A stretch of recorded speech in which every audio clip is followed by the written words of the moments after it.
Hello there. Welcome to Comics League Dark. Today's going to be kind of an interesting little discussion.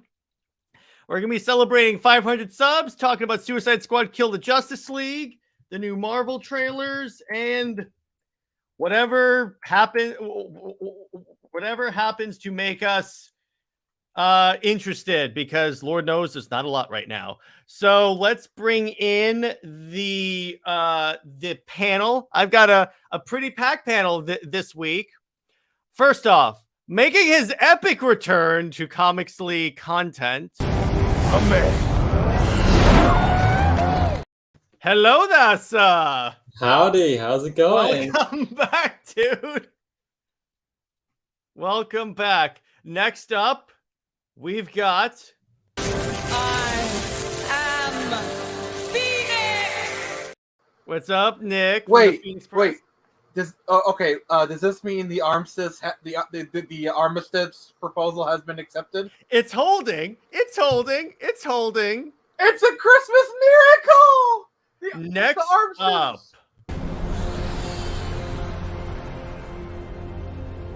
all the hopes and dreams of Krypton live in you now. Teladia, how are you, my brother? I am well, and I'm glad to be a part of Comics League Dark for the first time in a long time.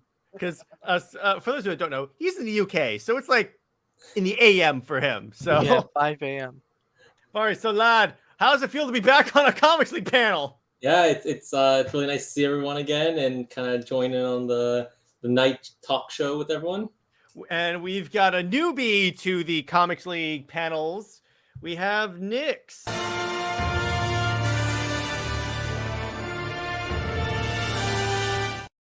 Welcome, Nyx. Howdy. So, and we've got our usual crowd. We've got Movie Theater King Birdstorm 8000. Nice name. We have Brown Destroyer. What's up, dude? And we have Sage Torres. Oh, Sage! I think he's one of my people because like the link kind of thing. Hey buddy, how you doing? Hey, nice. So once again, we're starting off with we hit 500 subscribers. In fact, we're at 520, I think, right now, which is really weird because it's like all my comics nerds. Yes, ma'am. It's like, and thanks the Batman. Yes, I have. It's kind of funny, lad. I have Batman and Hal Jordan apparently watch my stuff. Oh, that's really nice. So I'm like, hey, I got Justice League members. But yeah, I'm gonna IP address Batman. He lives at Wayne Manor, everyone, right underneath it. Oh yeah, we can check that out. I just dropped Next, you're gonna tell me that Superman is like that reporter from the planet. Yeah, it doesn't make any sense. So we've got so the bulk of this show is going to be the 500 subs because that is like massive for us because it's like just like 2 years ago, lad, we were like at 32 subscribers and now look at us. Subs, yeah. Waiting for us to like pass 32. Thanks, Brown Destroyer.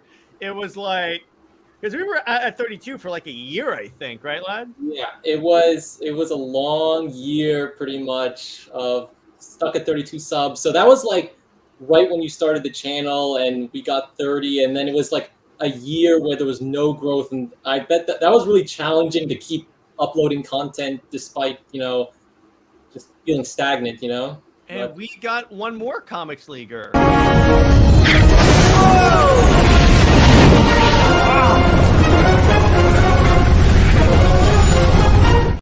Hello, Jay Heat. General Kenobi. So, lad, what'd you think of Jay Heat's intro? Very nice. And Jay Heat, I was actually gonna say I've been watching some of the videos lately, and I really enjoyed this song you came up with recently. What was the tune again? Can you remind me how it went? We're in an armistice. No. Well, I'm not part of it. I didn't sign the armistice because I wasn't here. Armistice. No, they did. So they came. But I didn't. I didn't sign anything. Audience. One about. Don't worry, Nick. Jared, count against you. But Jared, if you play please, those people, I have broken with those people now. My beliefs, I am keeping to myself now. It's happened. Nick has defected. I gained another one. Suck it. I just tired of the war. Yeah. Okay. Okay. I'll And by sign the the. way, Jay I'll Heat, sign the. Jay Heat, I'll Jay Heat, sign you promised the armistice today after that this, you but wouldn't do I'm- it. I promise. Hey. I did promise. I did promise. He never said it. Lad did. So, No. Jay Heat promised on Nick's stream like a couple hours ago. I Yeah, gotta it's the honor Friday my. Night Frenzy. I gotta. So check out that video if you're interested. Nick, But- did you not witness? Did you not witness Jay Heat sign the armistice? I never signed anything. I made a verbal agreement. I never signed anything. A verbal agreement as strong as written law. You might as But, well yeah. sign your firstborn. Not that you'll ever have one. but Jared, you know the funny thing is, this is the first time Lad has been on a panel with me since that Zack Snyder Justice League discussion. Oh stream. yeah, That is right. true. That's true. That is true. I haven't that is- forgotten, Lad. and actually, it's the first time he's been on a panel with Jay Heat because you know why? Jay Heat was just a viewer at that point. No, we did collab on the New Year's stream. Oh yeah, that's true. Yeah. That's true. You, Yeah. you did show up for New Year's. Yeah, exactly. Which, by the way, if we're gonna talk about like favorite moments, that moment where I played guitar for the New Year's, that's got to be one of my favorite moments for Comics League. My favorite. I'm gonna play the moment right now. I'm trying to find the right stream for it. So we were There's streaming. so many. I was talking about why I generally just don't curse. And Uh-oh. Sage is throwing some heat. let's see. Sage Torres says, "Can we agree that Wonder Bat and Super Bunny suck? One of those. Oh, Sage, you're suck. One oh. of those. The nuclear option, ladies and gentlemen. All right, here we go. So I am going to actually play a clip from a Comics League stream that happened a little while ago. Actually, first off, another person. I invited another individual to the stream. She couldn't show up. Okay. So I invited Nerdette, and she couldn't show up. Aw. But she recorded a nice clip for us to play for this stream. So let's watch that. Congratulations, Jared. I am so glad to see that you made it to 500 subs. And honestly, this is only the beginning. You're in the hard part right now. Oh, The God. first 1,000 subs are the hardest. Once you get there, you are going to do great things. And I'm excited to, at times, be a part of it and have you on my channel. You're always welcome. You're a great addition, to be honest with you. But, you know, Snyder shit. Sorry, had to. You have a wonderful celebration. I am sorry I could not be there, but I'm old and it's late. Congratulations. God damn it, Nerdette. You know, for Okay. a moment, I thought she I was love going to reference how something. I love how she just couldn't help herself. God bless Yeah. her. Yeah, Yeah. that's awesome. So this is a stream that we did a little while ago when Zack Snyder was being cryptic again, and so I brought up about how I just generally don't curse. So this is what Master Sergeant put in the what's up. Oh, I David? remember this. Wait. Oh boy. All right, so lad, Oh, you yeah. haven't seen this, neither has Nick's. And thank you, Brown Destroyer. I really appreciate that. So here we go. Please stop the Master Sergeant. There is like my wife. Master Sergeant, he just has one thing to say. It's me. Yeah, so I Oh. gave him the my man. Yeah, because that was like, wow. You had to be there for that stream, man. You had It to was be hilarious. That was My Comics other League history favorite right is there. when we did the April Fool's stream, and we had Tevia defend the John Kent hate joke. Oh, yeah, I we were remember. so And- mean to him. Would it defended? No, because remember because of the April Fool's stream, lad, I explained this to you. Yeah. And so for fun, I asked, does anyone want to come in and defend something they hate? So he hates the age Yeah. of John Kent. So I asked him, okay, come on here and review it. So so essentially he starts going, okay, isn't it great that he's all aged up and not the kid we all want him to be? And then when he ends, and then in the time where I told him, okay, now you can transition to hating it, he goes, are you high? That's so- Roll the clip. Yeah, Roll the clip. I gotta hang on. I see the clip. Hang on. Hang on. Here we go. I will be spending more. Hang on. I have to find it. Hang on. Here we go. See, he can't do it. You were so mean to him. Yeah, we were. I wasn't mean to him. Come on, buddy. You can do this. Wait for it. Wait for it. Seconds. Hang in there, buddy.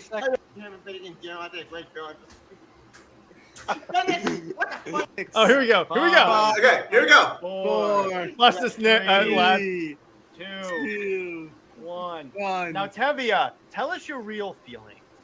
Holy shit, big hollow!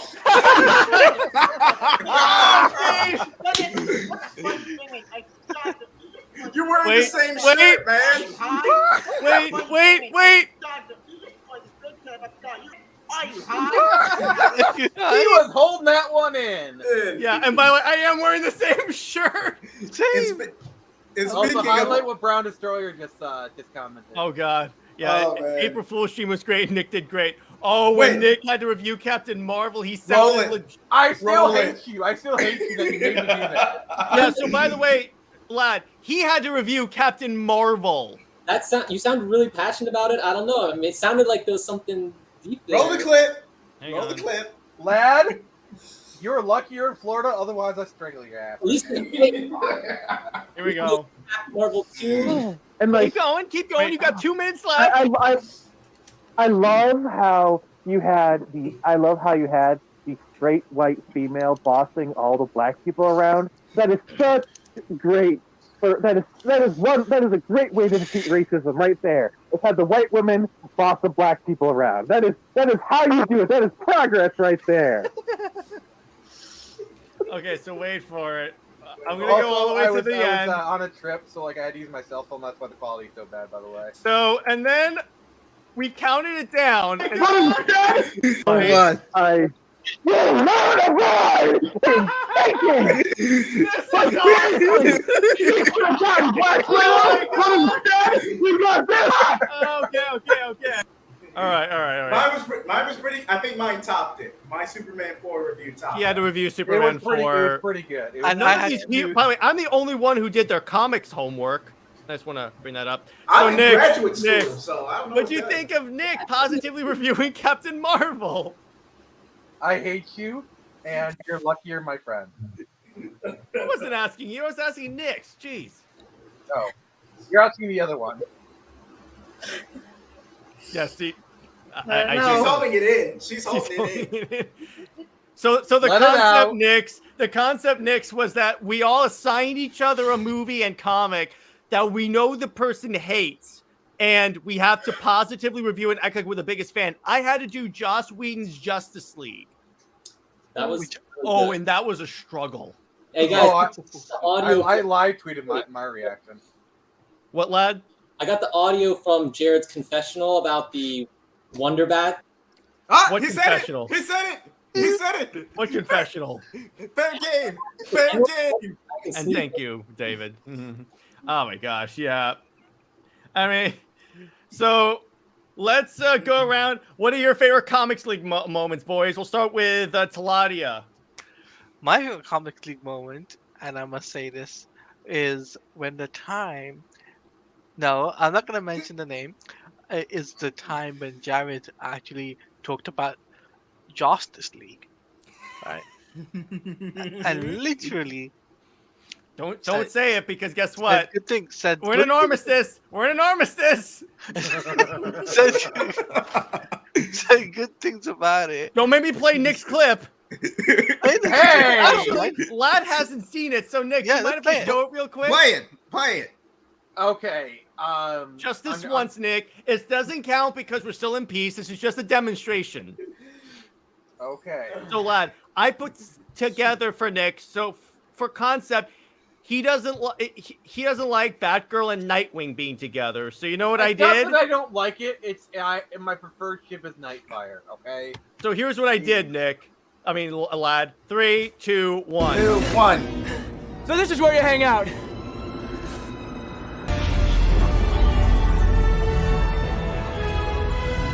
you and Starfire finally tied the knot, huh? No, me and Batgirl. Hi, guys.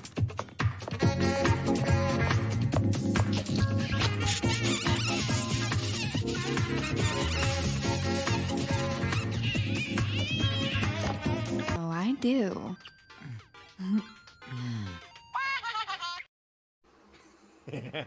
You left out the best part. Wait, Jared, can I play a clip on stream, please?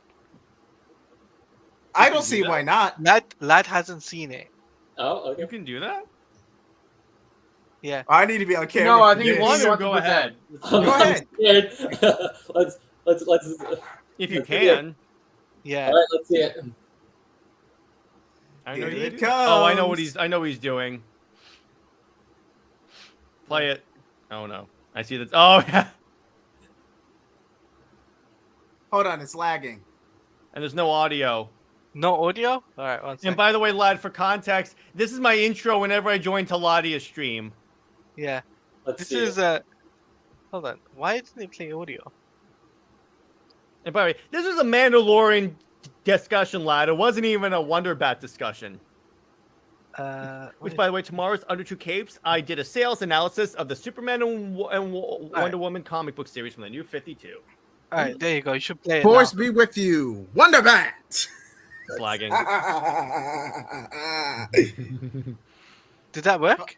It was lagging. I'll tell you what, I'll replay it with that. May the Force be with you, Wonder Bat.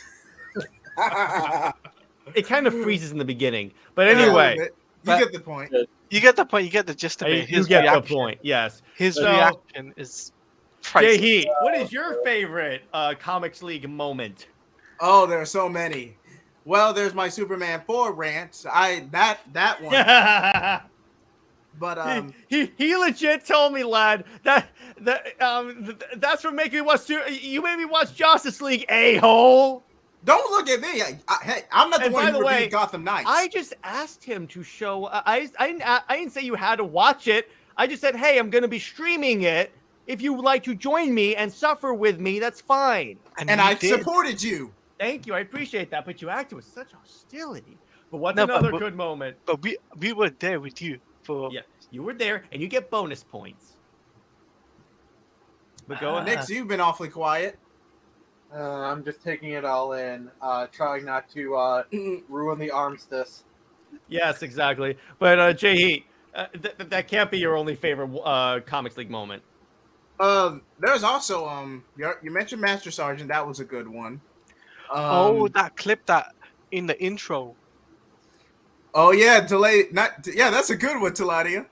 The intro for Comics League. Yeah. Oh, that was the one where, and lad, you were on this episode. It was for the indie one when I go, okay, so I like Power Rangers, Soul of the Dragon, and Nick was like, you mother effer, and he pulls out the exact same comic. Yeah, that was early on too. That was like early on in my tenure. No. It's after that. It's after. Oh yeah, that. you know what that was? So lad, we were trying to fan cast Damian Wayne. characters for the Brave and the Bold, and we said for Damian Wayne, the kid from Young Sheldon. Oh. See, even lad's like yes, right? No, it's you the one can't where tell me he wouldn't nail it. It was either Lawrence or Master Sergeant said something in the comment section. It was the Snyder, what's it called? The trending day thing. You remember? Oh, Sell Snyder cut to Netflix, something like that. Yeah. I think I know which one. His comment and your reaction to it.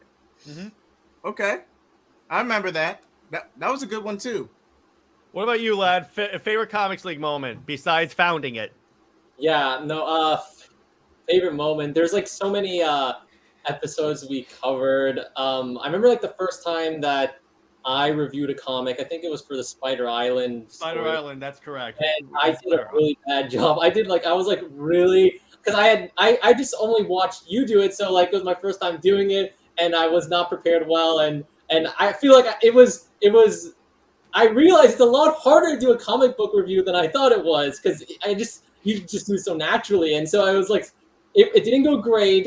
Thankfully, it only had a couple of views because I was way back in the day, but that was a fun time when I think you thought it was pretty funny. I was like struggling through some of those moments there, but more recently though, the New Year's stream was real. I think I join the New Year's stream for a little bit. I think you earlier on? did. Yeah. I think you made an appearance. Yeah. That was a lot of fun hanging out with the guys and just chatting. And I had to dip out early, I remember. But yeah, that was a good moment. Just like hanging out with everyone, just chatting about stuff. That's always good. See, fellas, unlike the rest of us virgins, Lad actually had a girl kiss on midnight. He's a complete Chad. So. Oh, I forgot to show you. I picked up a little bit of a new McFarlane. Now, I didn't see. Is that the what series is that from? Have you seen? So on Amazon, there's a series called The Legend of Vox Machina. It's an adaptation of a Critical Role D&D campaign. Oh, okay, I see. That's what it is. So that's one of the characters. But all right, so there's one other moment, one other good moment I'd say in comics. All right. Is when Lad took the pitchfork from your arm. You remember? You were in when I was like, yeah. Or when he kept trying to say, my favorite moment from the Snyder Cut is when Batman and Wonder Woman's hands kept touching, and I kept removing us from the stream. Yeah. What's up, Herman Lower Forge? What's up, Buff? What's up, Talal? You seem like a cool dude, so I'm gonna try and get active on your channel. That being said, I'll watch your movie, so I might have a good stream. Thank you, Butch. So, I appreciate you. So yeah, honestly, all right. So Nick, I've asked everyone else your favorite Comics League moment. Well, I would probably say like the Shadow, the Soul of the Dragon one was definitely up there. I think that was really probably the moment where I definitely felt one of the crew. But honestly, this might sound kind of like a cop-out, but it was our first stream together. You had me on. I think it was about a year or so ago. It was 2100. It was to promote 2100 Samurai 2, I think. Yes, which is weird. We come full circle now. I'm doing Turn Samurai number 3. I know, right? More on that later. But Jared, I have a present for you. Okay. I wrote a speech. If you could. Speech. Oh, wait. Speech. Wait. No. Wait, guys. Stop. Someone's in the chat that deserves a little that deserves an intro. She barrels into the chat with all the force of an Amazonian princess.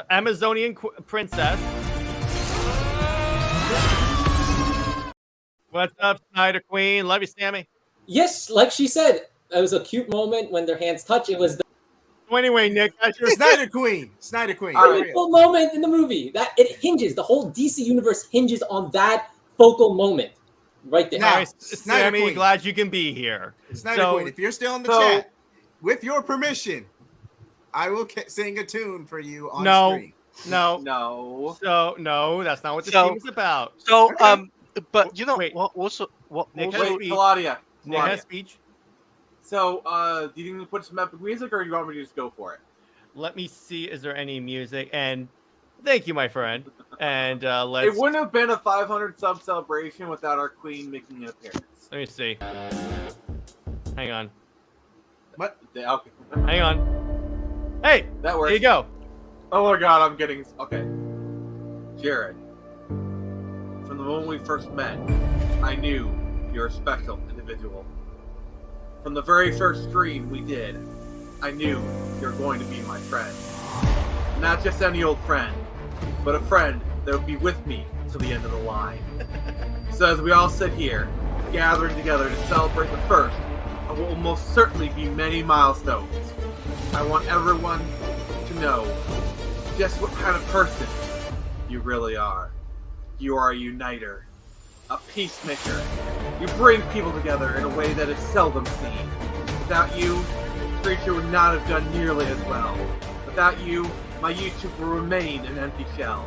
So as you celebrate these 500 steps, I look forward to you taking 500 more and beyond.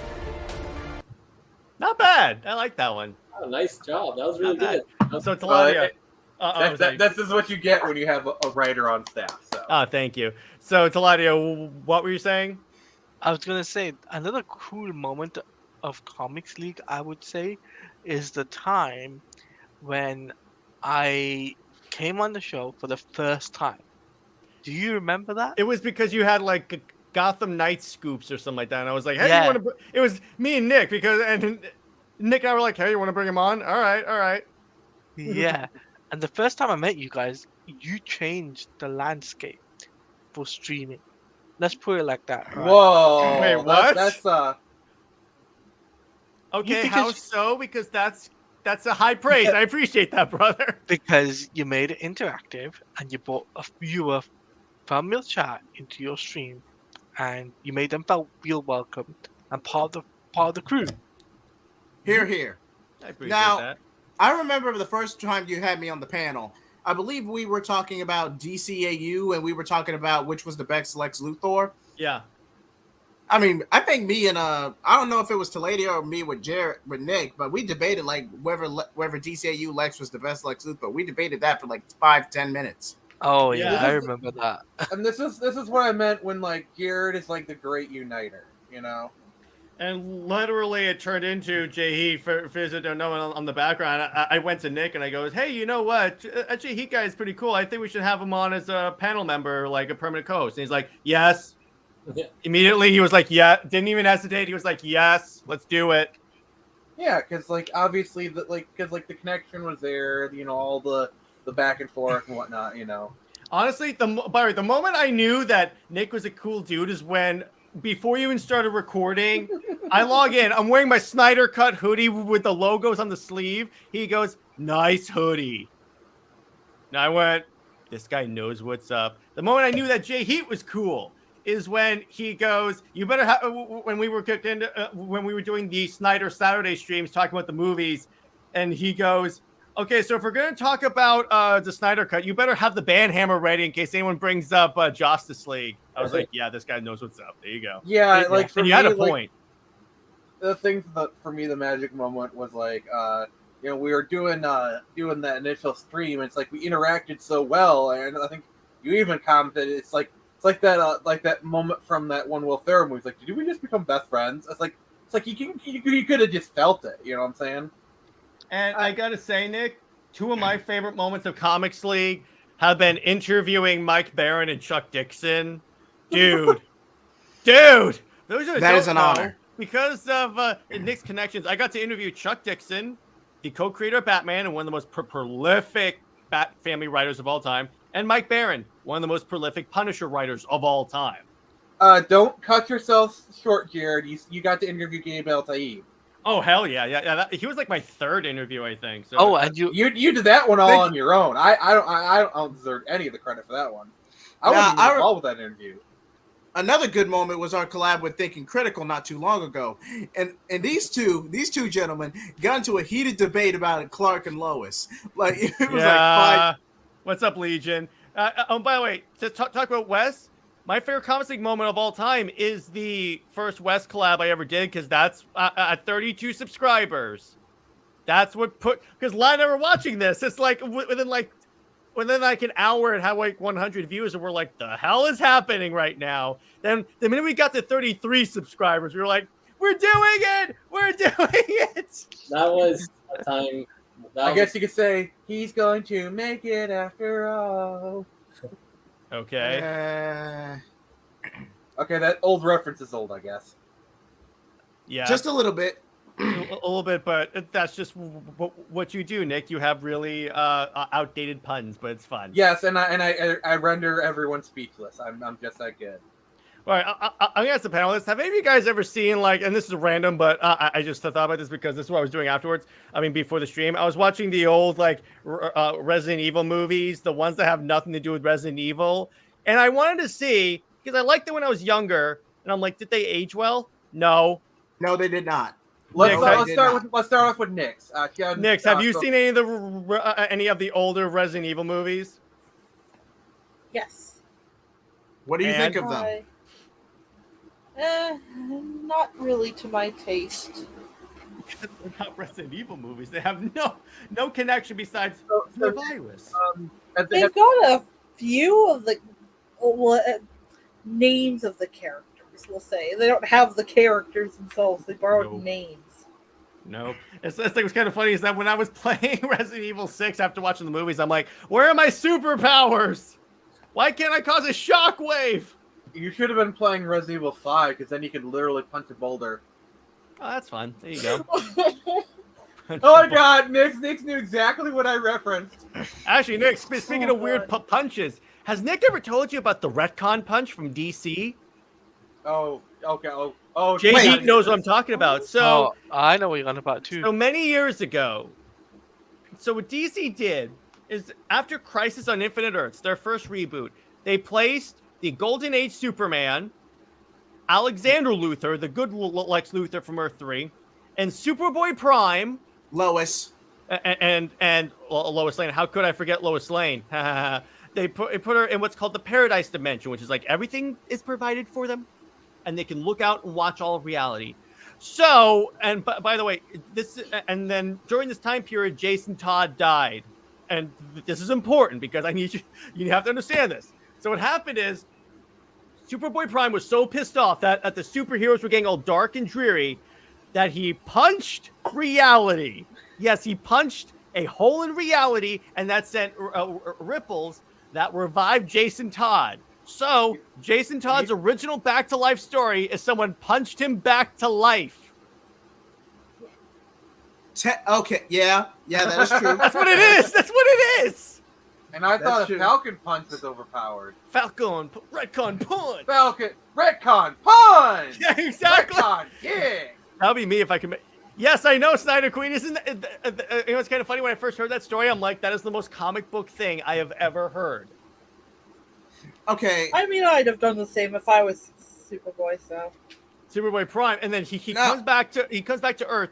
Now you have to understand, Superboy Prime is Superman without any weaknesses. So he's ripping arms off. He takes on it took 2 Supermen and 30 Green Lanterns to restrain 3 Flashes. him. And 3 Flashes. No, actually, it was 3 Flashes. He broke out of the Speed Force. In a pear tree. And then it took, yeah, exactly, right, Nick. And then it took like 30 Green Lanterns, 2 Supermen, and a trip through a red sun to depower this guy. And don't forget the partridge in the pear tree. Now, to be fair, because there is going to be a comparison between Superboy Prime and Infinite Crisis compared to Dark Crisis. There's always going to be that one comparison online. Superboy Prime was a manifestation of the social commentary of antiheroes in the angst and the edginess of the 90s. And not to mention, this was just a kid who had a mental breakdown while he was being ganged up on by other superpowered beings. He just had a mental breakdown and just went off.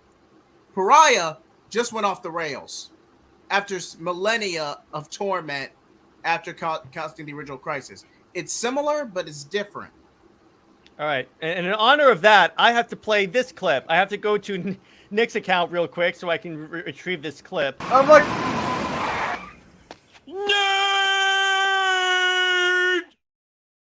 Worth it. Yeah, it's worth it. And what about fictional characters? Let's see who else. Hey, would any of this panel ever create their own comic? Well, Nick has. Oh, it's funny you should say that. Nick has, and I'm in the process of doing it. In fact, I have more art to show. All right, Jared, show your stuff first. This is your celebration stream. Then, if you deem it so, my king, you may bless me with promotion. We can do that later in the middle of the stream. So the character that I'm going to show you guys today is the antagonist of my series. His name is Xerxes. Xerxes? Yes, that is a 300 reference. Okay. This is basically my version of Darkseid. This is Xerxes. No, not feeling these are the rough pencils. I like that. It kind of looks like Darth Maul a little bit. Yeah, by Dawson by the Four Nerds. He's doing all the art. He's doing a fantastic job, by the way. And yeah, so we wanted him to feel very alien and very like demonic and such. He's not like a demon, but you wanted to have that type of vibe because this dude wrecks shop. And like the first, in the beginning of the book, you just see him like wrecking people. This looks really good, Jared. I really like the design that you went for here, where he's strong and muscular, but he's not like built like a tank like Darkseid or Thanos, where they're just like very huge, bulking. huge bulking like Hulk also, where he's actually kind of like slimmed, so he's like very toned, but he's also muscular. It definitely feels unique compared to just going like a tank. And I don't know if I showed Lad this, or re-show it. This is the another member of my Justice League. This is Achilles. Nice. Is he a heel?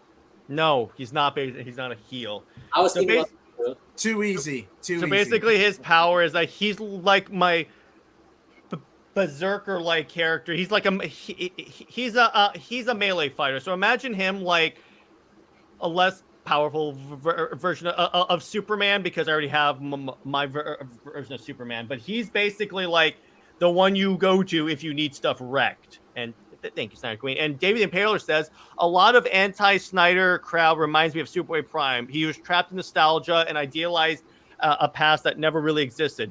That's actually a really good point. Couldn't have said it better And, myself. I like monster science fiction. Well, me too. And you're definitely going to fit in around Comics League. So Yes, because that is all we talk about. that's all we talk about. So it's just this. So, and then also my other favorite comic moment is when I uploaded the Lois Lane video, and I got mostly good stuff. I got, you know what's the most common comment? You I got, knew what guys? you were getting into. No, you Jay, knew. You knew exactly what Do you know what was the most common comment I got? Thank God someone said it. Because all I said is that at this point, all she is a damsel for Superman to save. You can give her all these different jobs. Oh, she's the energy for the Daily Planet. But what is she? What's the crux of her thing? It's like I was reading a Superman comic, lad, and Lois Lane is in danger. And I legit, I kid you not, I'm not joking about this. I legit out loud said, so he's gonna save her. Yeah, Jared, it's his anniversary stream. Let the man rant. Yeah. It's But I will- out of weakness. Superman Prime was powered by the engine of his entire universe. He was powered by reading Supes comics. Oh, okay, that's cool. And thank you, Tevia. Hey, we just someone said Super Sons. Okay, now I will say this. Dang it, I'm losing my train of thought. But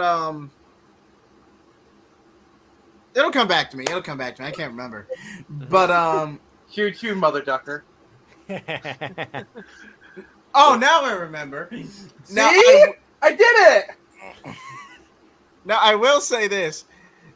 On Friday Night Frenzies, shameless plug aside, but on Friday Night Frenzies, Nix was on the show. We had a great time, and we talked about some of the messed up things that happened in comics. Oh, like Avengers 200. Oh, At least we didn't Oh, reference.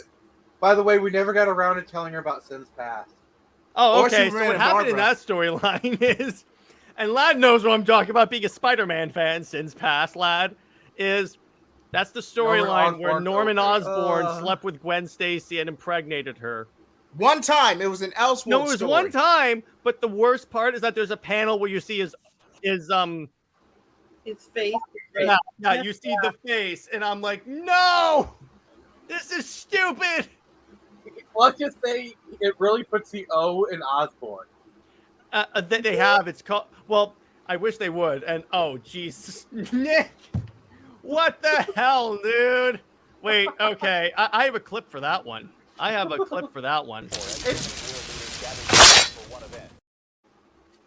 you go. It just took you a second to register what I said. Yeah, it took me a second because I was like, wait, and then I was like, oh no. I like those odds. Wait, what? I want to play a random clip. So Oh, okay, palate cleanser.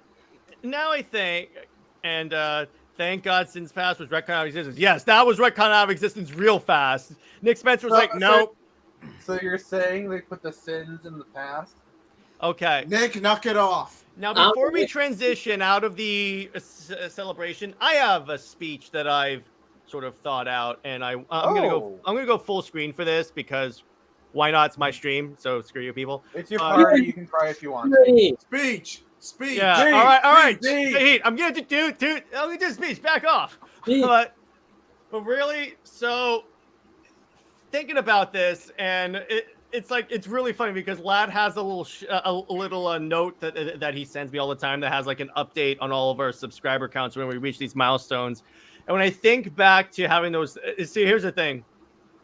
You had told me back then when I started Under Two Capes, even that I would be here with a full panel going on to other people's live streams and everything. Would not have believed it because the fact is that I almost like gave up on YouTube because it wasn't panning out. It was just like 32. We didn't see any growth. I would have just said, okay, we tried the YouTube thing. It didn't work. Then when Wes came on and gave me that boost, and then all this happened, it was like, well, the YouTube channel took the priority over the audio podcast. Now it kind of flipped. We started as audio, now we're on video. But ultimately, the thing that I'm the most thankful for when it comes to Comics League is the community that I've been able to build for this. And I always tell people, I came for the Snyderverse, yeah, but I stayed for the people. Because when you think about it, like this way, Taladia, you're in the UK, Lad's down the street from me. Jay Heat's in Georgia, the state I used to live in. Nick's in Michigan. I don't know where Nick's is from, but you get my point. It's the idea that I now have friends and multinational friends that I can just sit down with and talk about the latest comics. It is truly humbling, and the fact that I now have like regular viewers to the live streams and to the videos, it really means a lot. It is like, it's truly humbling.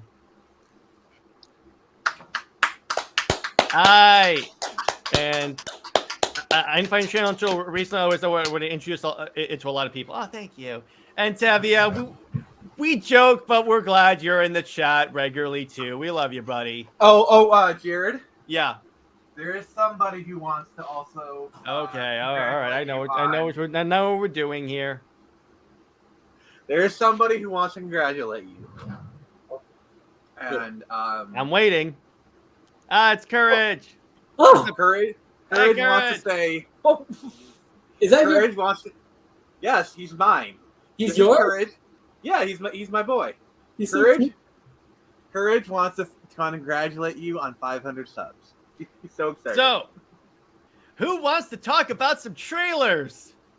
Okay, I want to talk about trailers. I want to go first.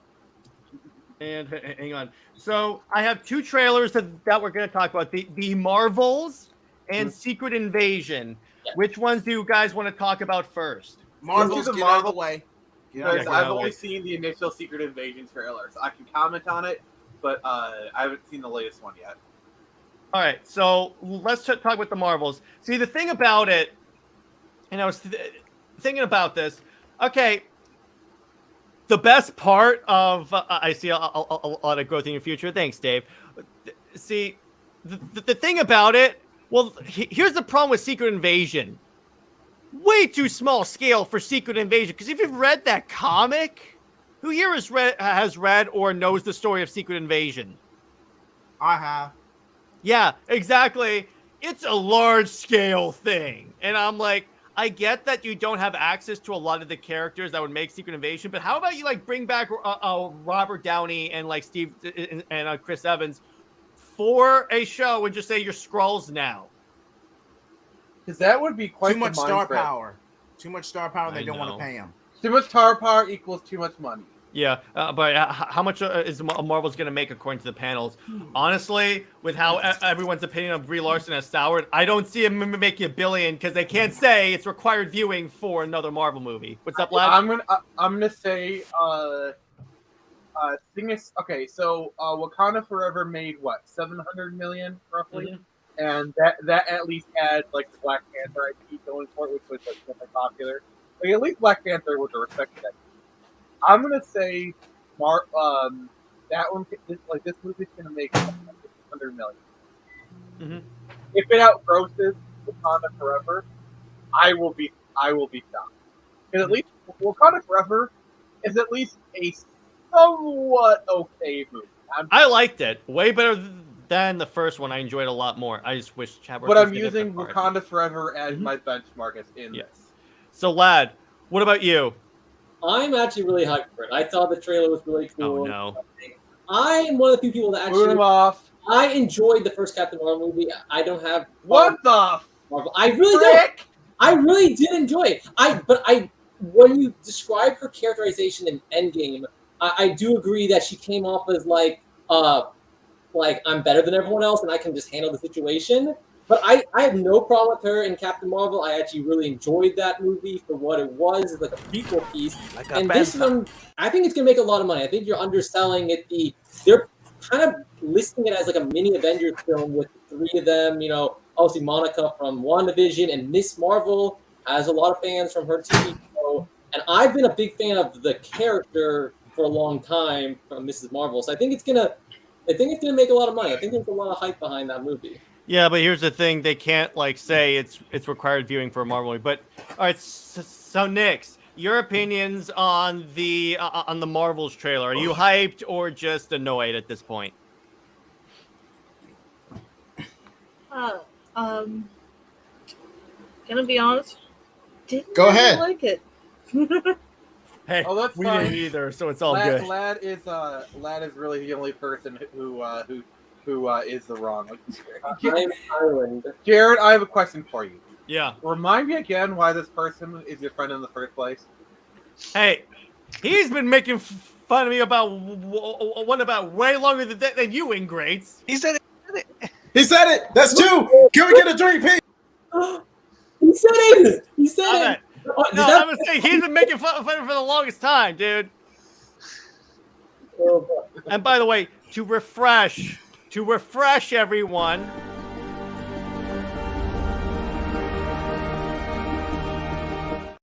There you go. The psychos just keep getting younger. Oh yeah, sure. The psychos just keep getting younger. I had to cover. I had to cover my eyes for the Super Wonder stuff. Oh, sure. but anyway, but as you were saying, Nix.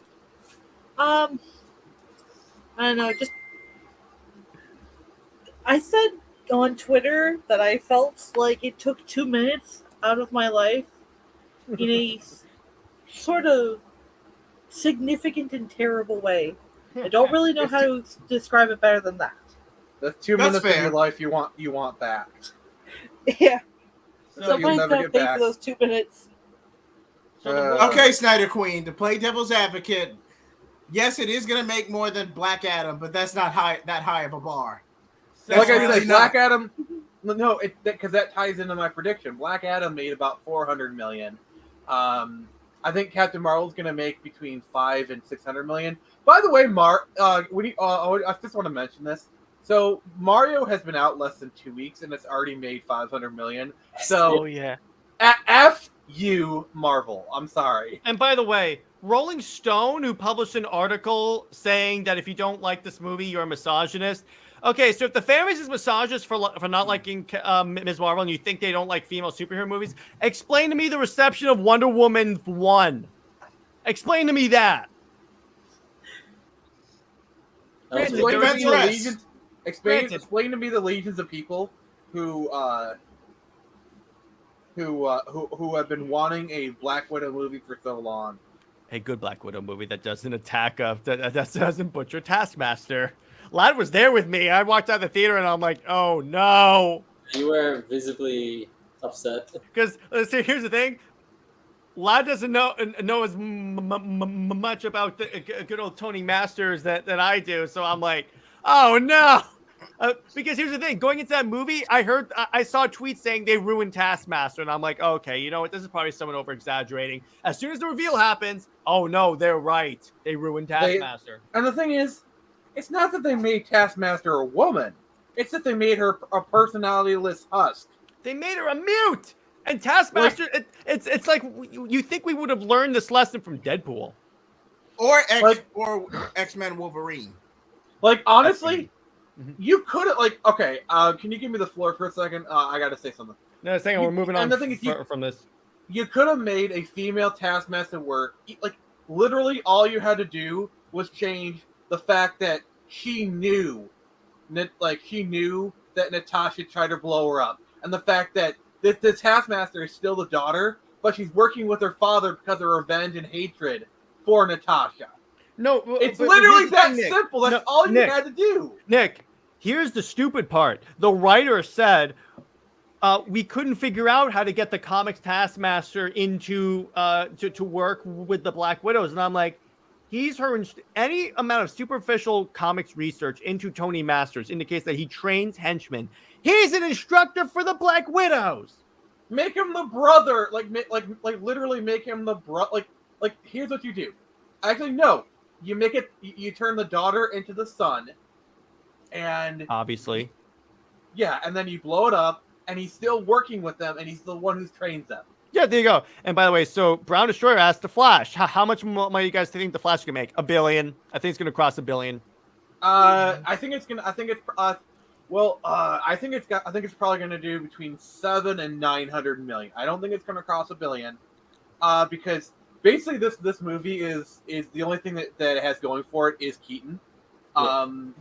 Like I don't think people are going there for Keaton and maybe Batfleck. And Gal. Jared and the 3 other people are going there for Batfleck, but the rest of them are going there for Keaton. I don't know. Keaton is looking pretty bad in the images that they have. Old raisin Batman. Are we sure that it's not Vulture also being transported to the DC universe? That would make that, dude. That would make that the Morbius intro that much better. Actually, no. It's Morbid none of time. those. Guys, you don't realize this. It's actually Birdman. That would be great. Yeah, the Flash just I mentioned for 50 million. Yeah, a Flash will definitely crack $1 billion or very close to it, just because the DC movie fan base is nostalgic as hell. That's why they hate. That's why they supposedly hated the Snyderverse. So they'll go see anything. Oh my gosh, it's Michael Keaton, even though he's not doing anything Michael Keaton-y. Oh my gosh, I'll just go there for a superficial reason. Also, I gotta say this. I do find some sort of irony. The fact that they brought back Michael Shannon Zod, because he is nostalgic now. People are nostalgic for Man of Steel. Like, I know, isn't that great? They're even more bringing in Man of Steel. But anyway, what were you saying, Taladia?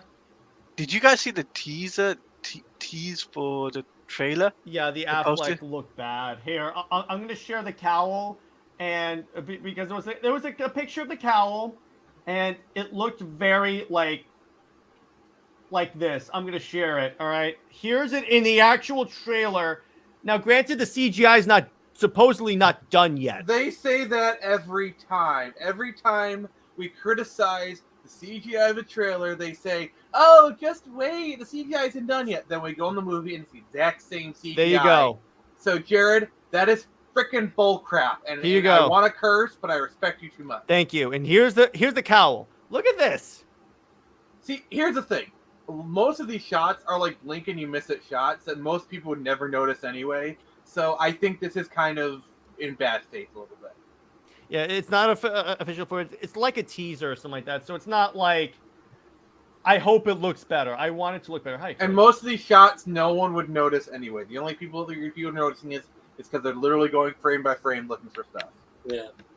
I mean, we'll see. Lad, how excited are you for the Flash as the Flash fan? I'm a big Flash fan.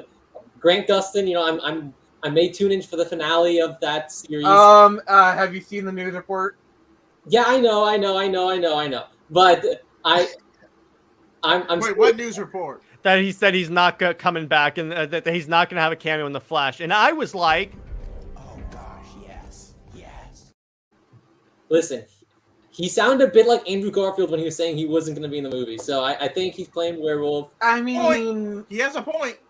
Grant Gustin's been the Flash for basically the last 10 years. He is super iconic. They want to try to cash in as much money they can for this Flash movie. They're going to do like Flash.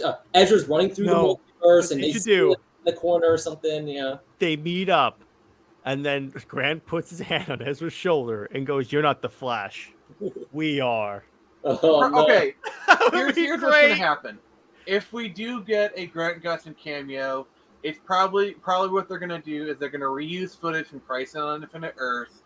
They're just going to replay that scene, probably from, like, maybe reshot it from Ezra's point of view, Maybe give like a few extra moments in Well- that scene. Like, The problem is that Ezra's in a different suit in the Flash. No, but this could take place before he goes to the other universe, the one where Michael Keaton's in. No, but when the movie starts off, because he gets the new suit Oh, in the yeah. Flash prequel comic. So before the movie even starts, he has the new suit. So that Crisis on Infinite Earth scene can't be taking place during the Flash because he has his Justice League suit. They can just make it really. If they just want to squeeze in there, they just make You him could reshoot it. the movie back to the We all know DC is good at reshoots, right? I mean, yeah, like that's the thing. Like they might just reshoot that scene with the new suit, you know? In which case, everyone else is gonna go. That's crossing the line. I think there's a high chance he does show up in it because he's a well-known character, and this, his series ends like a month before this movie comes out, and I think it'd be a waste opportunity not to have another. Isn't it ironic that this movie was announced when the Flash show first started? Yeah. And it's ending right as the Flash is ending. To quote Alanis Morissette, isn't it ironic? No, actually, to quote Zack Snyder. Yeah, second Warner Brothers. Ironic. I think Flash will do a lot of money. I think it's going to make a lot. It's going to be hype. I think it has a chance to do $1 billion, but I don't think it's like guaranteed. No, But here's what I think, right? The reason why the Flash season is ending is basically because of the Flash film. Same as No, the Superman. Flash is ending because it's a show that sucks that should have ended 5 seasons ago. Thank you. And I say this as a Flash fan, by the way. Like, I like the show and I like Okay. Karen Gustin. So I mean, I also think as well when it comes down to TV shows, because like they did with Gotham in some shape, way, or form, because of the Batman movies coming out, they were like they couldn't use the Batman name. Exactly, Dave. That's why I'm saying it. Yeah, I mean they're definitely trying to phase out the TV shows, and they want I to. mean, that's the only reason. Like, the Michael Keaton is the only reason he even has a chance of making $1 billion. So I'm not underestimating. Moving on, let's head back to our trailers discussion. All right. So the problem with Secret Invasion is that they turned it into a spy show, and that storyline is not a spy show. If I see what you're saying about Secret Invasion, I didn't really expect it. I'm a big Nick Fury fan. Just seeing a show about him, this whole espionage thing, and like the Skrulls invading. I'm not familiar with the Secret Invasion storyline itself, so I'm not sure. I know like all the superheroes in it. I don't think they would ever adapt Secret Invasion into a big film because it's just having a lot of actors, and they don't want to do it for an Avengers film, and this might be our best chance of getting some sort of adaptation. Oh, have you heard the rumors that they fired Jonathan Majors? Yeah. Oh. Yeah, this is going to be a train wreck. Is that like? But watch. This is the MCU. They're known for not taking up plot lines. Watch. They actually say, "Oh no, King actually did die in Ant-Man." And what we decided to do is bring in another character, a variant of Thanos, because we're so creatively bankrupt. Yeah, I mean that's probably what they're doing with all the multiversal stuff. They're gonna say, "Oh, this is still Kang. It's just multiverse." Yeah, but I'm like, I don't know what the MCU is going to until I get some confirmation. Because here's the thing: there's apparently evidence that X culpates him. I don't know. We'll see what happens. But yeah, I've heard such conflicting reports. Like some say he has sculpture evidence. Some say it's actually fake. It's all over the place. So Nix, what's your opinion of the Secret Invasion trailer? Are you more excited for this?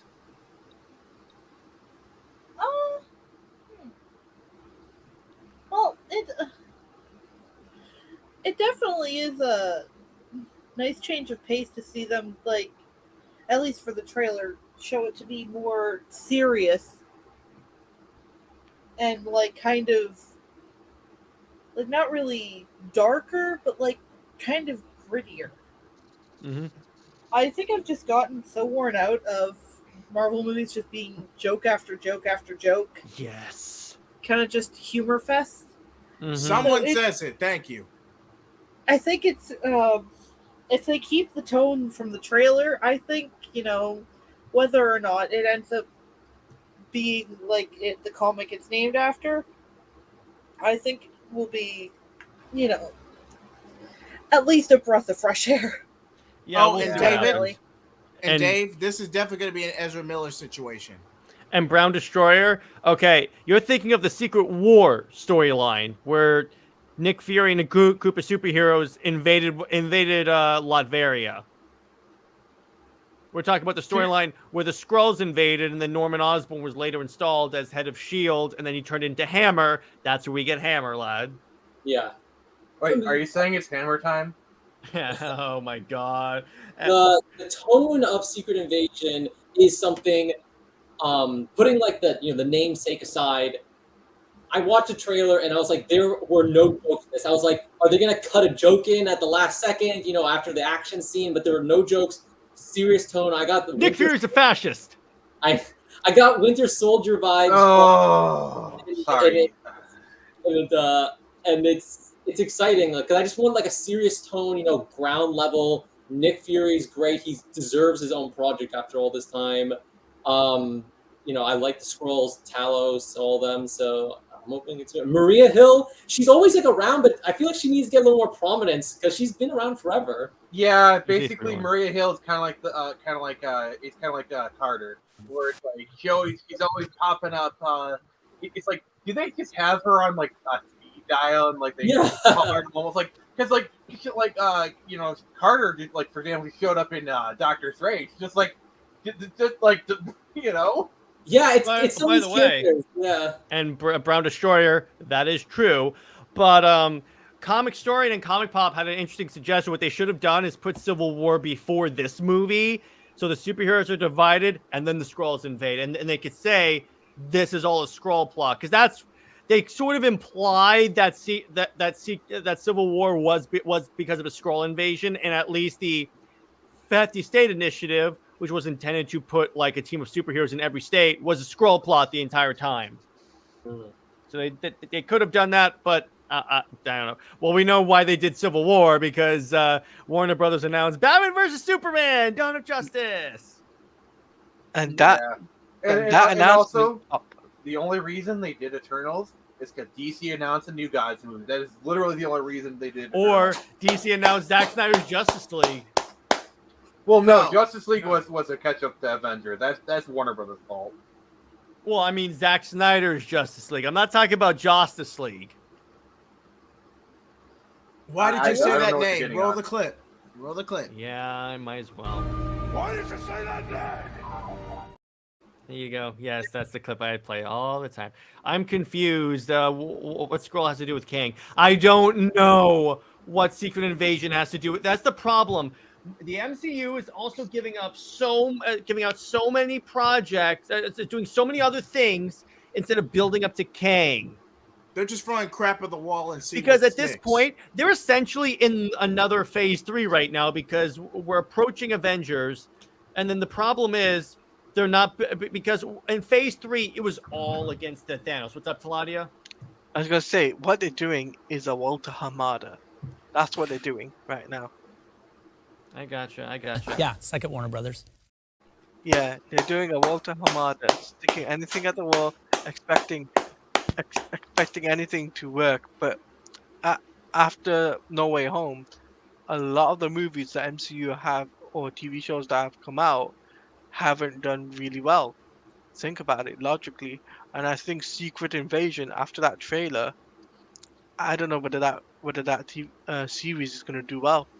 I really don't think so.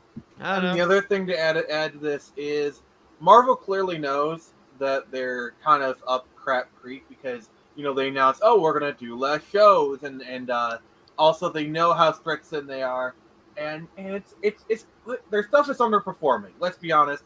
And Mario is not doing them any favors.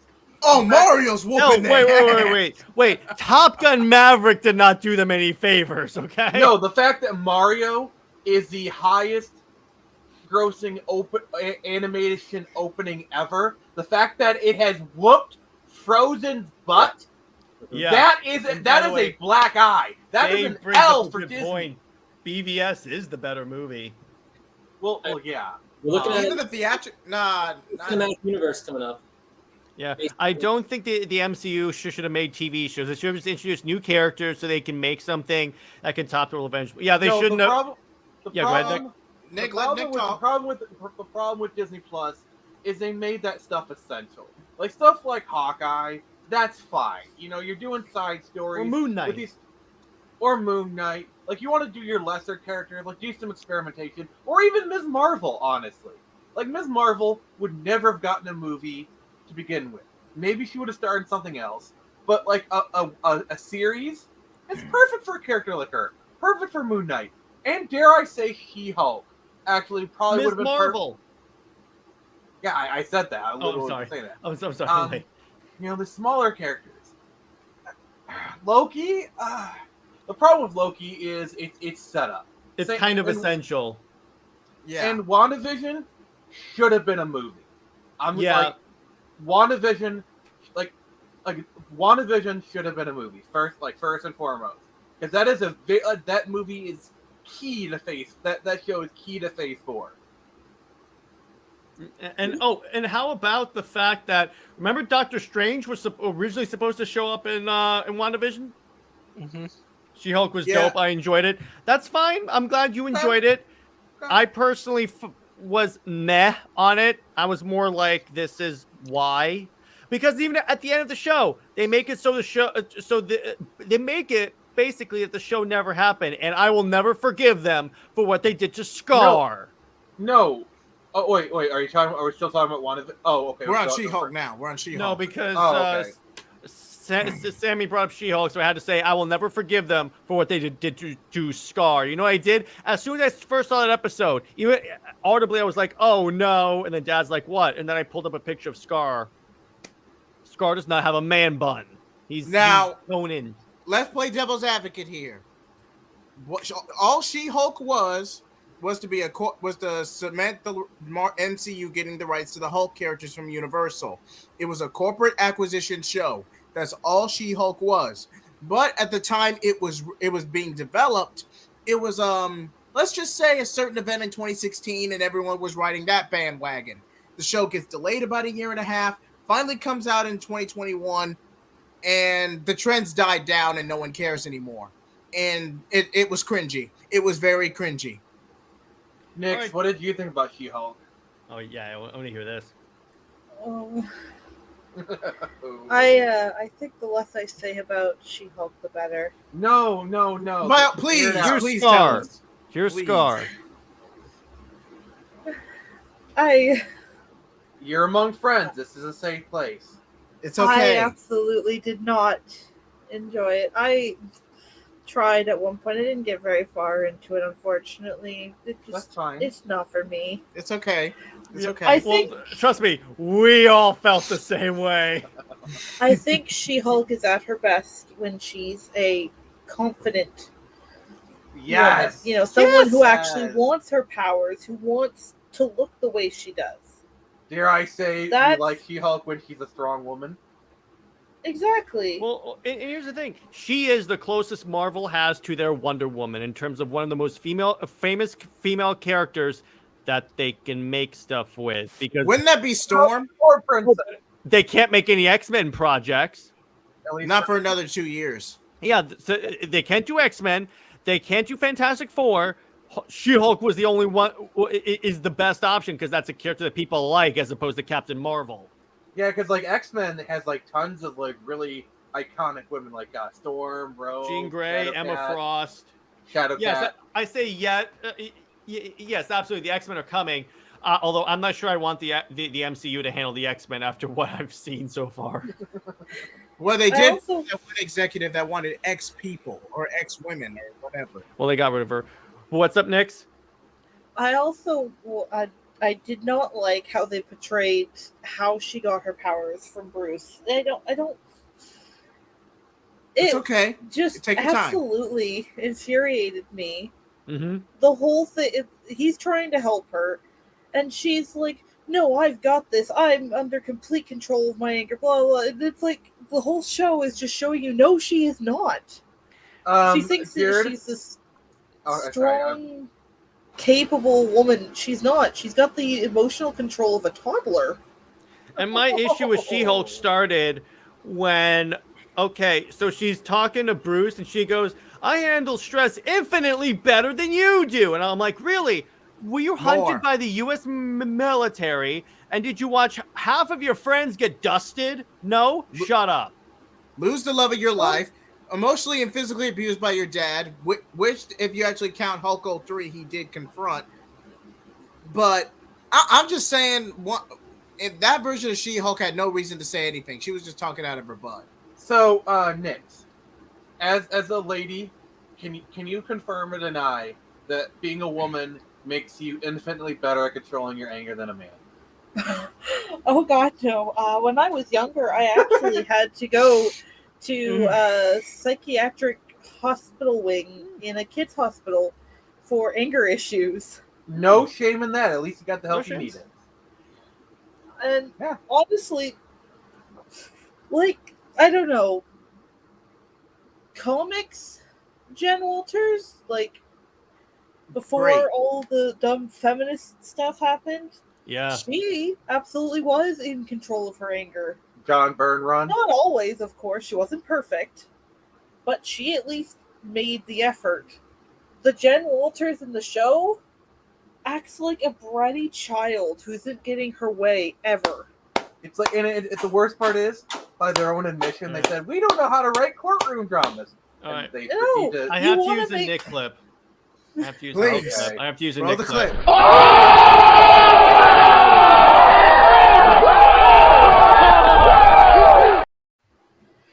And honestly, as a woman, it absolutely infuriated me that the She-Hulk fans and members of the cast and all that were going on about how, it's just whiny fanboys who are complaining. No, women hated it too. Trust me. Next, I hate to cut you off, but didn't they do one episode where they referenced like Doomcock on YouTube? They reference all the internet hate. Excuse me if I don't want to see She-Hulk twerking. It's got nothing to do with some morality thing. It's just, I'm like, in an MCU show with superheroes, I don't want to see them twerking with a rapper. I want to see her punch something. Is that why Doomcock was like trending for like a full week on Twitter? Yeah, that's why. Pretty much. That's why. But hey, he got some free clout out of it. I'm not mad. In fact, I'm not hating him. I'm appreciating. They're more They made him more powerful than they could possibly imagine. But all right, moving on to our next thing. Suicide Squad Kill the Justice League got delayed. Oh, dude. So, Lady, you want to lead this one? Wait, lad. Lad started first. What do you think, lad? One moment in here, the Arkham subreddit's gonna go nuts. I think they've already lost their minds. If anyone knows what's happens and how they spread out into the rest of the internet, but I just saw the Star Wars subreddit get duped by Arkham people invading. It was the funniest thing ever. Well, the Arkham people are just a special kind of nuts anyway, so yeah. Yeah. And plus, it's Reddit, so there you go. When he said, hey, the I Reddit's use freaking Reddit. out, and I was But like, in this case, it's deserved. But yeah, so is there a lore reason why Kill Justice League got delayed? Yes. Dead on arrival. It's because they're freaking morons. They thought a live service single player game. They thought the Avengers model would be the Avengers model failed. Let's do it in our game. And This is all the higher ups. Well, not the studio. The higher ups told the studio to make a Suicide Squad game to make it live service, and they told it to make the game to be online only for everything, right?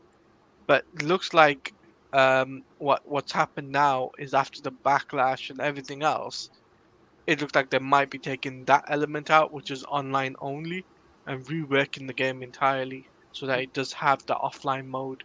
And by the way, Jay Heat just dropped a fantastic line in the chat. He goes, "This game is basically the video game version of DC's 5G." Yes, it is. Am I wrong? Where's the lie? You're not wrong. You are not You're wrong. not wrong. You are not wrong, sir.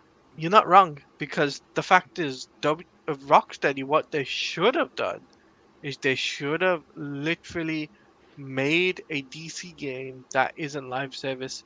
If they made a game like similar to, let's say, maybe make a Justice League game, they would have saved face easily, right? But because they did Suicide Squad, and the fact that it's Kevin Conroy's last performance in a video game form, that's kind of a bit of a Yeah, it's dumb. like I think this is why like they probably want to cancel the game outright, but they know with it being Kevin Conroy's last performance They that have to. like even Yeah. with it, even like they're like even with it being like even if they just kind of strip out all the live service and they just kind of shove it out there with minimal marketing, the fact that it's Kevin Conroy's last performance will give it a sales bump. You know, it might not do gangbusters, but I It'll think do they're trying. decent. But They legit, at least want to do decent. when I saw the news it got delayed, here was my reaction. So begins the end. Did you just have the entire Snyder cut? in Yes, your I do. catalog? And Lad, I I've will been see you saying that around. for how long? Yes, you have. And Lad, I will see you around. Thanks for stopping by, brother. Yeah, I've got it, guys, but it was really good seeing everyone chatting. Hopefully, I'm in finals right now, but I'm almost done with school, and hopefully, I can come on a little more frequently then. And Heck yeah, let's do it. you guys, because it's really Wow, fun chatting with everyone. All right. Good see seeing you, Lad. Dave. Good I to mean, see you. Ian. Lad. His name is Lad. Lad, Why'd you come Dave? It's fine, everyone. Have a good night. It's late. Hey, It's lad. late. It's late. You know, Jared. Yeah, I'll give him a break. Everyone All right. a little bit, except for Gladia. You're feeling nice and bright, shiny, all early in the morning, getting ready. Oh boy! But thanks for having me. Congrats on 500 subs, and I'll see you all later. All right, see see you, you, lad. Lad. See ya. But yeah, it's and yes, I do have the entire Snyder cut saved onto my StreamYard. But when it comes down to Suicide Squad Kill the Justice League right now, the way I see it is that it's been pushed on the back burner. I think it's going to be a DOA game. I think that game is done. I don't think that I mean, they're game. not going to release it. Thank No, you.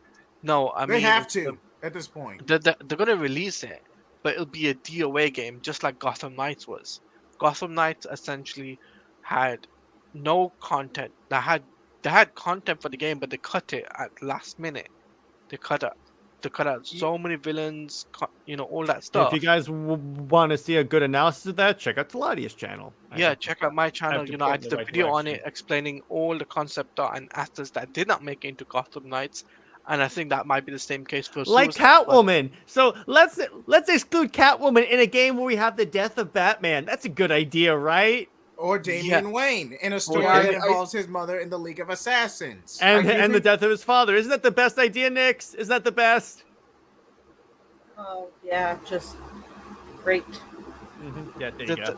The fact that now that Suicide Squad is going to be coming out next year, I wonder what's going to be the case for the Wonder Woman game.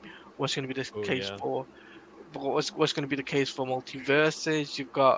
You've also got, Multiverses, I think, is already in maintenance mode. Like, I think they've already announced. They're cutting yeah, back it's in on maintenance multiverse. mode, but that's still going to come out next year. But like, obviously, you still got obviously at the moment you got Mortal Kombat coming out this year at some point, and then next year you've got Suicide Squad. And we don't know when Wonder Woman will be released, and then you also got WB Games want your second game. It's like, I'm just like, you got so many potential. You should just announce some of these games and get them out, and announce the games. At least then you'll save face, because Rocksteady right now with Suicide Squad is looking bad, real bad when it comes to the community at hand.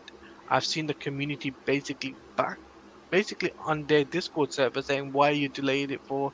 You should have just released it the way it is, because at this point now, yeah, it's going to be a DOA, and you're not gonna, you probably make some money, but you're not gonna make enough money back, and you probably will get closed down at the end of the day.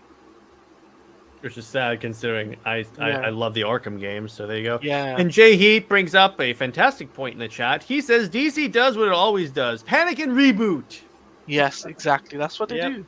Yeah, Panic. and that is warranted. I played this clip like 3 times, but you know what? Screw it. Yeah, second Warner Brothers. And There you this is all down to the higher ups at WB, not the studio. So just saying that for facts. There you go. So suck it, Warner Brothers. So our last topic of the night, Hogwarts, and the idea that we now have. We have to. No. Here's the interesting part. So they ordered a series on HBO, on Max, but when it comes out, that is in close collaboration with J.K. Rowling to piss off to piss off Twitter, and it's going to keep specifically to the books. And I'm like, okay, I like this. It's What do you guys, as someone that just doesn't like Harry Potter because I'm not into all that stuff, but what do you guys think? I think Warner Brothers definitely knows where their bread is butter.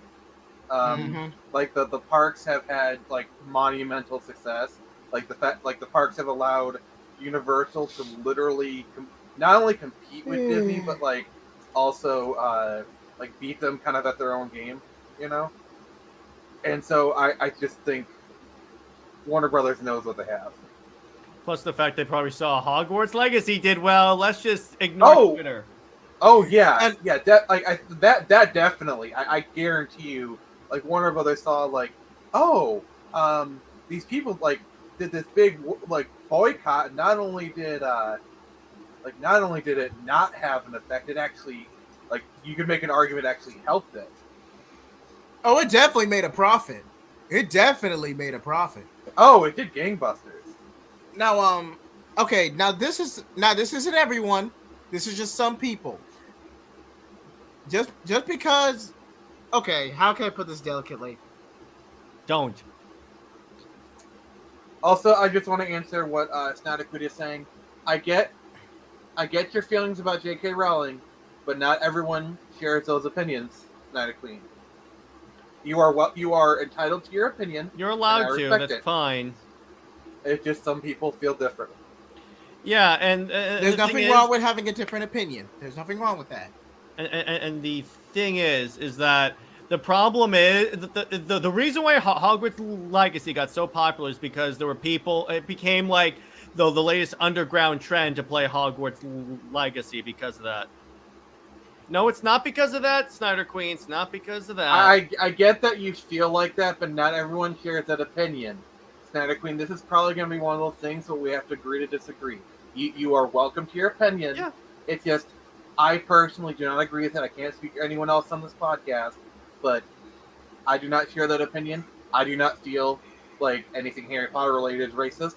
You are welcome to feel that way, but please respect that not everyone shares your opinion, as I'm respecting. Okay, chat, let's keep this clean. I think it's a situation, before I move on, to just say separate art from the artist. But anyway, because there's plenty of artists that I really can't stand what they say, but I love their work. Like, for example, Tom Cruise is kind of a piece of crap, and but I love his movies. But yeah, so anyway, yeah, Hogwarts Legacy is one of the best games nowadays. Yeah, well, considering the fact also that's one of the best games is the fact that there's not a lot of good quality games coming out recently. So yeah, it's kind of like a glass of ice water in the desert. Is how yeah, it didn't exactly have a lot of competition. It's like, oh, it's competing with Avengers. And also, like, it kind of released in a window where there wasn't I'm trying to read what Snyder Queen says. Tom Cruise has said a lot of stuff. Like he said because remember, Tom Cruise is a poster child for Scientology. He's talked about how like medications don't work. Like he said a lot of stuff that I vehemently disagree with. But he's a dang good actor and he's good on set. So I like the artist, just not the artist. I like his art, but not the artist. Well, let me put it this way, Snyder Queen, I don't have a dog in this fight because I don't like Harry Potter. Just ignoring J.K. Rowling, it's just not an IP that I have any interest in. I saw the movies, but I was like, they never really got big. What's up, Taladia?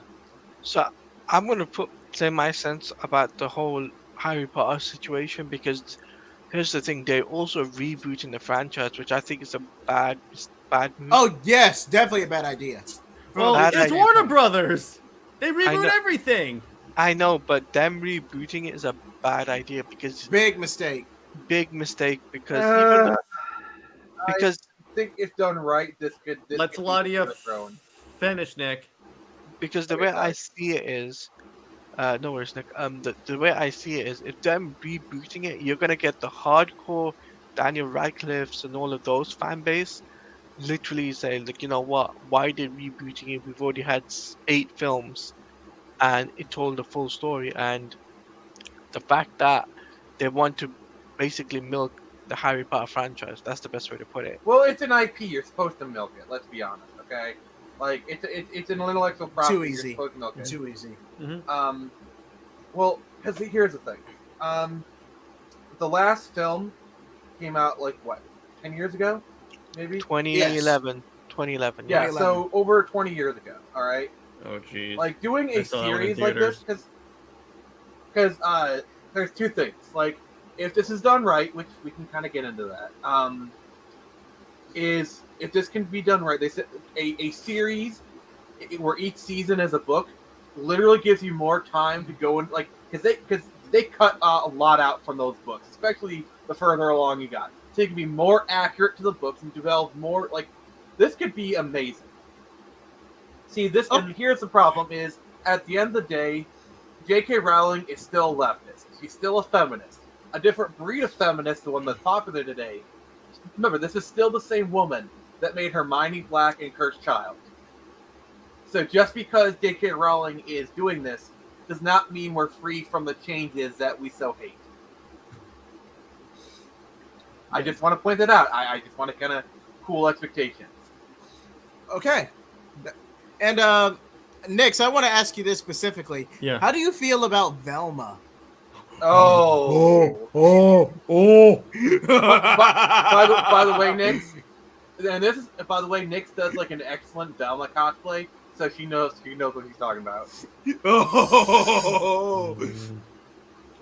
I grew up with my grandparents, so I grew Okay. up on the original Scooby-Doo.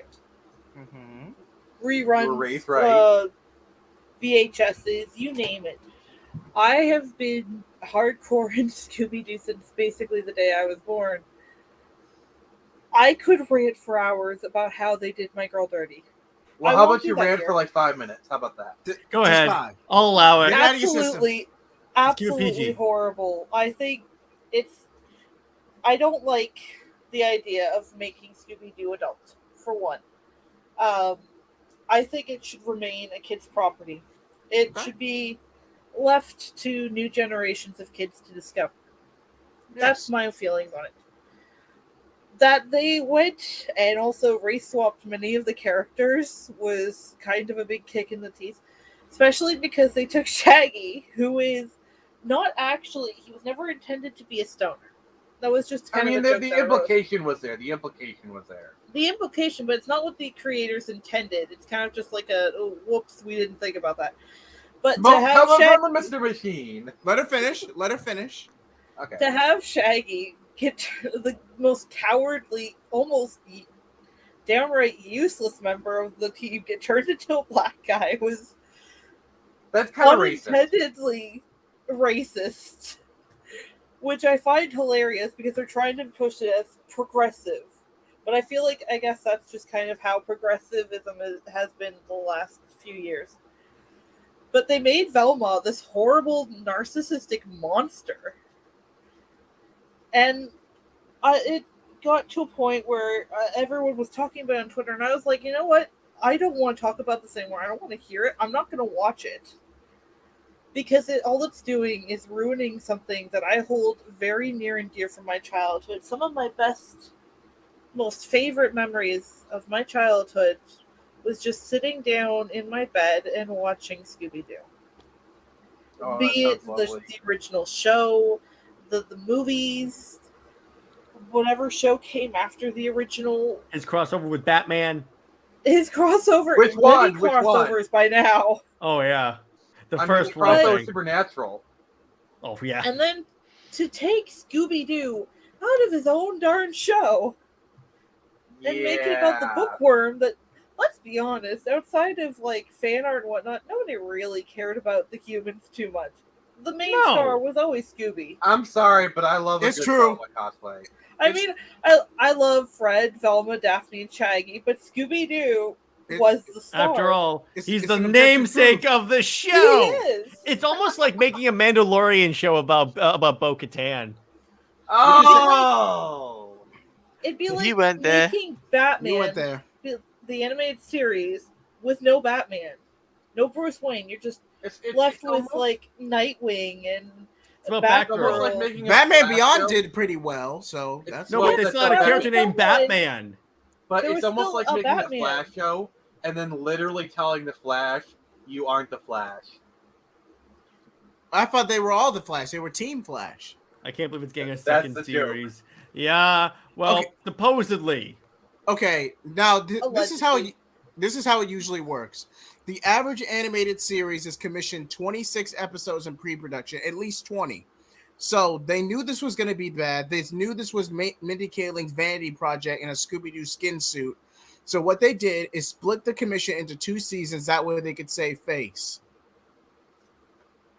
That way That they is can make most- you think it show is more popular than it really is, but really they're just taking the episodes that were ordered, dividing to season 1, season 2, we're done. That's it. Same And thing will somehow, probably happen with Gotham Knights. God forbid, we get Look at season 2. Teladia! Look at Teladia! Look at Teladia! Don't break the man. Somehow You deserve Batman. this. Okay, I'm gonna say this. You guys are gonna hate me. Somehow Batman returned. Oh I my think the god. worst of it, though, Jared, I'll is never forgive you. Fred up, was Mitch? absolutely done the worst Yes. in Velma. And it's because they left him as a white guy, but then they're trying to say, oh, well, he's a rich douchebag because he's got white male privilege. Can I just say what like leader one of of my the favorite? group, Let it finish. Let the it finish. absolute Fred Jones was the heart and soul of the Scooby-Doo gang, Mystery Incorporated, because he was the one who got all these different people together and said, hey guys, let's go solve mysteries in a van. That reminds me of my favorite joke from Scooby-Doo Mystery Incorporated. How like Fred is obsessed with traps. They even did the joke Traps Illustrated. It's just a woman. Like the implication that he was into like trans women. Like, I'm sorry, that is funny. That is a good joke. And the period, Semi's background should be like that. Yeah, I agree with you on that one. It doesn't need a backup. It was like the Superman movie, but it's all about a Kryptonian dog. Yeah, it's like if they make a. I think Brown's a little delayed, but okay. Okay. But yeah, I mean, with all of this, I would just say if you don't like it, don't watch it. That's it. That's all I'm gonna say. It's like with me. I only watched the first episode of Gotham Knights out of morbid curiosity. I'm not watching any more this season because guess what? Even as hilarious as it would be to troll Teladia on that, I'm not that self-hating to go through that. So you're saying if you don't like my comics, don't buy my book. So, for those of you that don't know the background of that, so a little while ago, like many years ago, Kelly Sue DeConnick, the woman who arguably destroyed Captain Marvel, was the writer for Aquaman. Now, here's the thing. You may wonder, how'd she come to DC? Bendis brought her with him. So, yet another thing that Bendis has destroyed. But, so she was writing Aquaman, and her book was being destroyed. I think she was like doing the old bait and switch where she was holding up Mara but bashing Aquaman, and the fans reacted. And she said, if you don't like my politics, don't buy my book. If you guys want to see this, watch EBS's stream, and it's literally in his intro. And then I remember those exactly videos. that, and then she's cue surprise Pikachu face. Yeah, and then the book was canceled because no one bought it. Really? Okay. It's what apparently this many people hated your politics. By the way, I love how Nick, when you were watching Captain Marvel and you were live tweeting it, I wanted to see if you would notice Kelly Sue DeConnick being in the movie. Yep, I did right away, and I posted that picture. Which I'm like, okay, that's fine, because they do that in every comic book movie for the most part. They put like some reference to the creator of this version in the movie, so I'm like, okay, that was fine, I guess. I mean, hell, they even had Marv Wolfman cameo in Christ on Infinite Earth. Bendis probably keeps her around to polish his shiny head. Oh boy. And Dave, that was boy. quickly debunked. I never watched the show, but I read an article where it was debunked. Oh yeah. Because Her this was brains a with thing. Dog's body. Oh god. I mean, could you imagine? That the sounds like implications? something that would happen in that show, honestly, though. So, on that note, I think this is a good place to leave it. On that note of dog brains, we always go for a little journey on Comics League. So I'm going to go around the panel. Nick, where can we find you? and what have you got coming out? And thank you for being a part of Comics League. Other ladies first. Okay, Nix, where can we find you on the internet? I'm on Twitter at BunnyGirlNix, and that's pretty much the only place I really hang out. Sweet. Nick, where can we find you on the internets, and where can and what else have you got coming out? All right. Well, Jared, if you could get that link handy for me. Mhm. So you can find me on Twitter at Phoenix Press, Instagram the same, and then I do have some good stuff coming out. I got Turned Samurai number 3 coming out here shortly. That'll be premiered on this channel, and then also let's see here, we got we got Super Split Screen. Oh, Wednesday, Thursday, and Friday are gonna be really busy for me next week.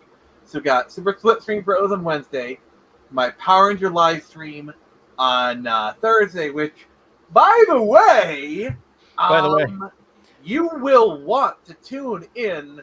Oh, that you I'm need not revealing it. watch. I'm not revealing it. Watch the Power Ranger stream. I will share it. I'll share it on this. I know what's going to happen on that. It is. No spoilers. Arranged No spoilers. a guest that worked on the show. That is the most I am going to say. So it is a stream celebrating Power Rangers once and always, and I'll be there in spirit. Yes, and they won't be there for too long. They can only, because they're busy promoting the show elsewhere. But it is a very special guest, and you guys will y'all are in for a treat. It will rock your world. That's all I'm gonna say. And by the way, the answer to this question is Jeff Johns. What answer?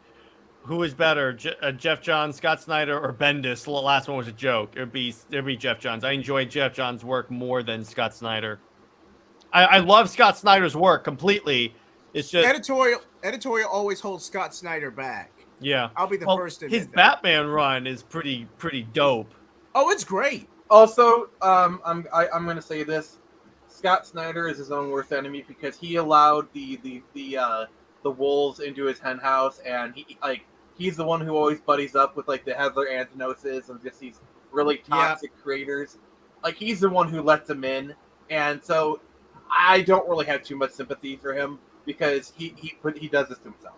Yeah, but That is anyway, true. That is but so Taladia, where can we find you, and what have you got coming out on your channel?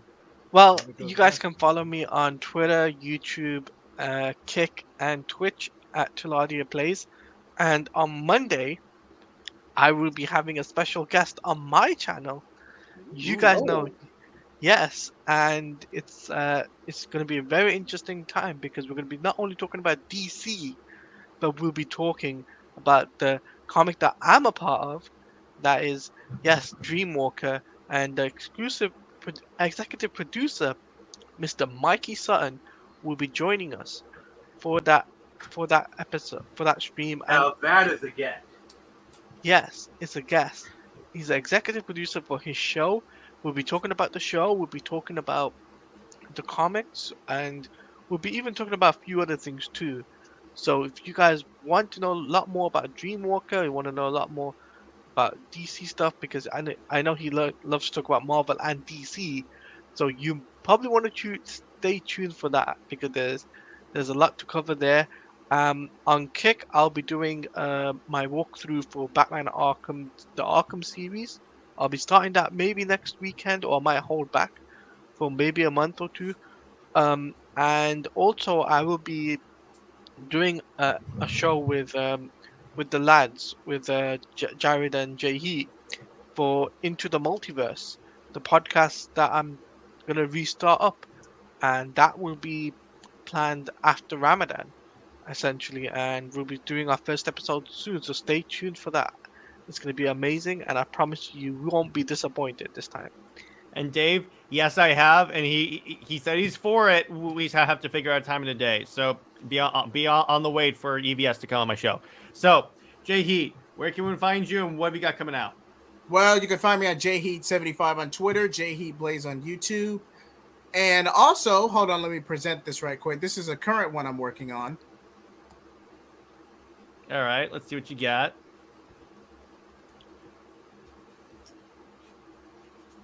Hang on, sharing. Ooh. I gotta say, Jay Heat, your thumbnails are always on point. Yeah. Agreed. Now, I genuinely feel like on its own, say what you will about 5G. As an Elseworlds book, it would have been great. As an Elseworld, is something in its own pocket. Could a next generation coming of age league work? A Justice Alliance? Could this work as a concept? Or, as the title implies, would this just be a shelf title in the making? Now, depending on who writes it and how it's structured, I could easily see this being crapped out as a shelf title and call it a day. I could easily see that. But if you want my opinions on that, you're going to have to pay attention to that video when that goes live. Yeah, and it's a fantastic. Jay Heat knows about as much about comics as I do. I feel like he's my apprentice. So there you go. Now the apprentice. It's your celebration. I'm gonna let you have that. Thank you. And don't forget, before we end, don't forget Mad Max Entertainment might be doing a show with Jared, myself, as we're going to be discussing comics. Yeah, on his channel. So should be interesting. Oh. Max will be. In terms of my channel, real quick, I got tomorrow's Under Two Capes episode is going to be discussing. So basically, what I did is I took the Superman and Wonder Woman comic from the New 52 and did a sales analysis of it, because I always hear people say the New 52 failed. It didn't, and that comic failed. It didn't in terms of numbers. I just approached it from a numbers perspective, as compared to like what happened with Rebirth and everything. It's watch out for the rule of the Sith. Oh yeah, so there can only be technically two. At this point, you're gonna kill me and become the master. So oh no. So no more, no less.